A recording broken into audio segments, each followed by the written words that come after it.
abdii qophee roorrifamee waan nama keessaan baane amma namni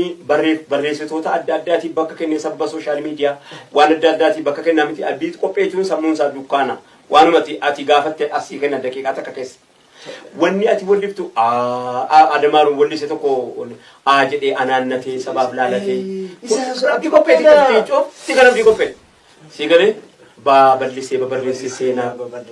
kan namni dhugaadhaa kamii san barreesse abdii qopheeti abdii qophee idea kan nitanii finnis idea kan inaan lahza sirba usmaayyoo guutuu abdii barreesse kan nama meeqa kan qaasim barroo isa barreesse gaaranaan hin seeqaa galjalaan na gubaa amma masheekaati alollateeti galagalaasaa ofumaaf ofii mala illimamee mooraan seenu diinaan seenu boolla mooraa sibiilaatiin achu qajeellaa jedhee abdii qopheen barreesse